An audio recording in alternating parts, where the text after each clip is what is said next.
is nothing to be pissed about. Yes! Because my all-time fave, Hall of Famer, Mickie James joins us here on Busted Open. How are you, Mickie? I'm so good, and I've never been more honored to know that Priest has made it to the soundboard.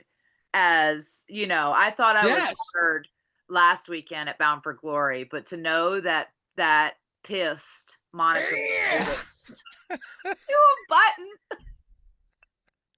is, I'm humbled. You know, I can't. Mickie, it's your favorite great. song.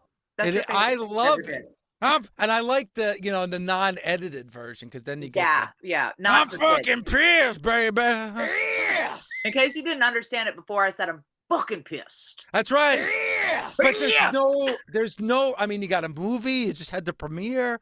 Horror movie, the perfect time of the season, Mickie. Kill. Days of Sodom. Yes, it was so fun. Days of Sodom. Yeah.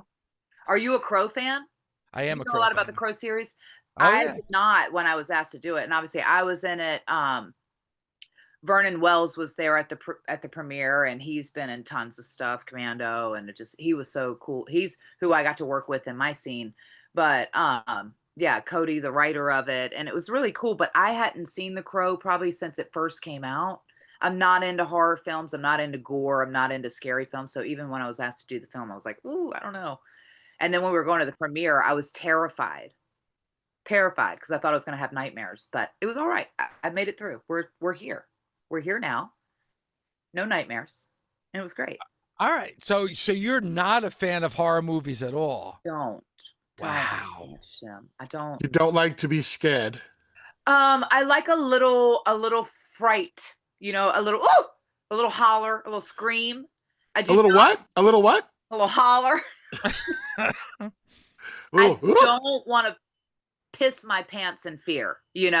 I don't want to be so scared that I can't let it go later, or have nightmares about it. And I do say that it's because I think I watched Freddy Krueger when it first came out far too young, and I had nightmares for at least a month where I thought Freddy was going to reach through my bed and suck me through, or I was scared to put my feet down on the floor because I was going to get pulled through.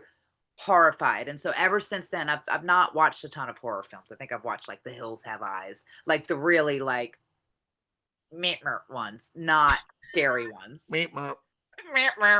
Was it scary? It was But this new movie you're in is not at all. It's not no. No, not at all. I'm in it. Maven's in it. Maven was cool. That was cool to see him in that character, a cool, and his face is all marred up and stuff. And yeah, it was a lot of fun to do. And yeah, so my mom made us special headpieces for the premiere. I had a little hat, that she made for us. Oh, cool. Because it was all goth. And I was like, I think the last time I dressed in goth wear was when I had to come out with Raven, and he's like, you got to be goth. And I'm like, what's I'm going to Hot Topic. Here I go. The Hardys still go to Hot Topic. It's in. Go get them arm sleeves. They sell hotcakes at There you go. There you go.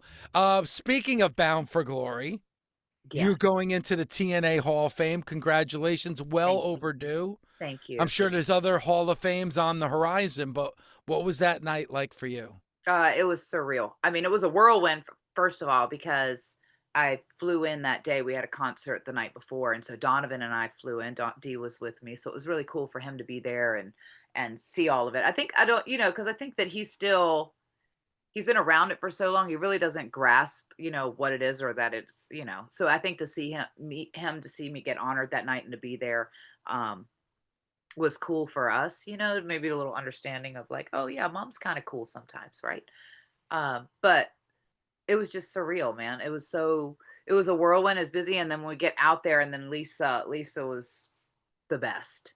But then to go out there and then to see it. And then the show was awesome, and then, yeah, once it was over, once you come back through the curtain, that's when I could sit down and breathe, because I literally, as soon as I hit there, I think I got to the building at 4:00, and then trying to say hi to everyone and think about I've been thinking about what I was going to say since I found out about it, but Was being inducted into any pro wrestling Hall of Fame something that you aspired to have happen for yourself? absolutely. Absolutely. I think only when I realized that that was a goal that I could have and that was achievable for me. Um, but I think, and I don't know about you, Bully, but I think early on in my career, I was like, well, said, oh, I want to make history and I want to, you know, be one of the greatest female wrestlers of all time and then have that shift. Like, no, I just want to be one of the best wrestlers of all time and like be noted for that. And also obviously wanted to help change the game for women, and I think that being inducted into the Hall of Fame is a notch in that, like, what you did mattered and it did make a difference and it made a difference for this generation that's in there now and the generations to come. And obviously, you know, it's weird too because you go, as you know, I go like I sit back and I go like there's a ton of people that I think deserve to be in the Hall of Fame even before me. It might Lisa who inducted me, like she's a first ballot Hall of Famer in every Hall of Fame in my opinion. But to have her there with me that night and to, you know, agree to induct me and stuff like that. It really meant a lot to me, because she was so significant in the beginning of the hardcore country when I came in 2010. Her and Madison both, and beautiful people, and all of them. That's who helped make her in the first place. If somebody had never seen Mickie James in TNA and they just found out that you're a Hall of Famer, what would you recommend that they watch from your TNA run that you think is the best representation of a Hall of Fame induction? If I would say one of each chapter almost, because I feel like I have these. And the first one that I would say would be to watch that Clockwork Orange House of Fun match with Raven and with Jeff Jarrett and Julio. I was very young, very green, very just excited and hungry and honored to be there, but being led by a team of really amazing people that I was trying to like just study under. So that would be like chapter one of like the best of that, to see, because then it would be cool to see how much of it evolved from that of like really being this goth character, something that wasn't true to me, but like really just trying to embrace it and just trying to do it and just happy, excited to be there. Versus when I come back in 2010, I would say that match with Lisa, the cage match, which was a double segment. They gave us double segments. We had a lot of time.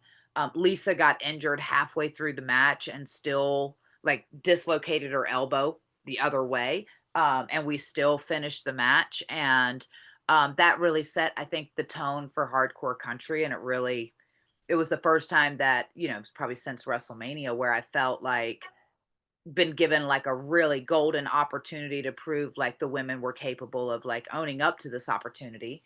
So that one, and then fast forward, it's hard in the last rodeo because like that whole collection, and I had some awesome matches with everyone, but I think the hard to kill match with Jordan, because my mom was there, my tribe was there with my tribe playing me in and be able to embrace my heritage in a authentic and amazing way, not campy or anything like that. And to be able to do that, and really that match was like that icing of the cake because it was almost like that final piece of that um, last rodeo story, and it was so beautifully. I felt like Jordan challenged me in ways that I hadn't really been challenged in a long time because she's a hard hitter and she likes to go, and you knew she was going to bring it. And yeah, and it was a very special night because my family was out there, you were there, David, everybody was there, and it was so cool. And I think that the people were there with us, I think the emotion in that. And so those boom boom boom, if I had to say if there was one of each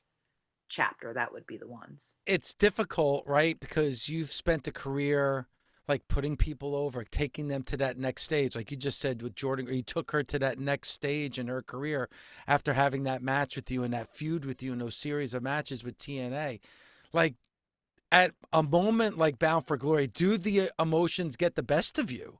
Like was there a point before, during, or maybe even after where it kind of hit you that I'm a Hall of Famer? Yeah, I think, and I can't speak for everyone.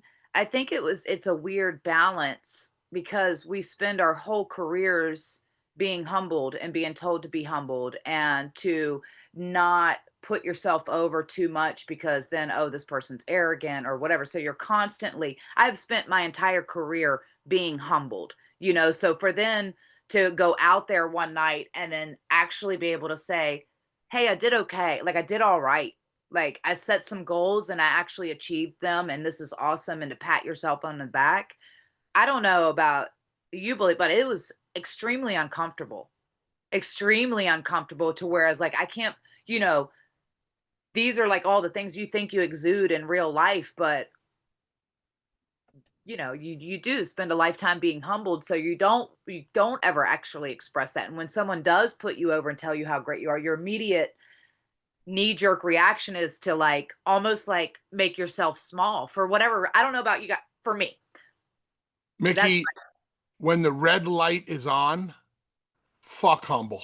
I know, and that's We're, it's weird. you're not supposed to be humble. We're professional wrestlers. We're larger than No, life. We're over the top. We put everything. asses in seats. Humble doesn't put asses in seats. Well, when the red light's on, that humbleness goes out. That version of Mickie James, there is no humbleness in the red light on Mickie James. But as soon as that light clicks off, and I think that's why, thank God I got through my speech because I could not write the first thing for that thing of like I'd start to write, I'd throw away, throw it, start to write, throw it away, and then sitting there and I'm like, I have some key points. I knew what I didn't get to a third of the thank yous that I actually wanted to get to. We would still be there in Boston, I think, if I had to thank everyone who was so influential and helpful in my career. But I just kind of went out there and I was like, you know what, I'm just going to have to speak it from the heart because I don't know what's going to feel right, what they're going to connect with. And I certainly just don't want to go out there and read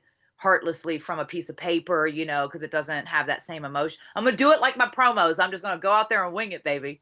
Now that you've been inducted into the TNA Hall of Fame, do you, for yourself, need to be inducted into the WWE Hall of Fame? And don't tell me it would be nice because I know it's nice. Of course it's nice. Of course it's nice. I think we all like that appreciation back from the company to say, hey, what you did mattered and we value you. And it is like that tip of the hat of like, we know that you put in your licks. We know you took some shit and we know that this, that, and the third, but we actually appreciate you and respect you. So I think that that's always something where, yeah.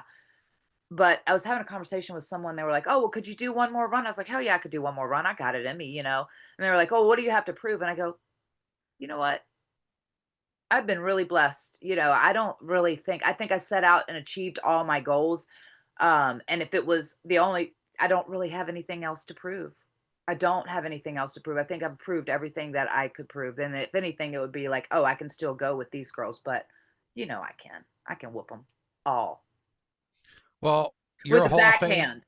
Well, you're a Hall of Famer. We knew you were a Hall I of love Famer before the induction at Yeah. Bound for Glory. You are a Hall of Famer, and I'm glad that you finally got that appreciation. And as I said when I Yeah, introed thank you, there's several more Hall of Fames to come before it's all said and done. Mickie, we I love love you you. guys. Thank you so much for the time today, and congratulations on everything.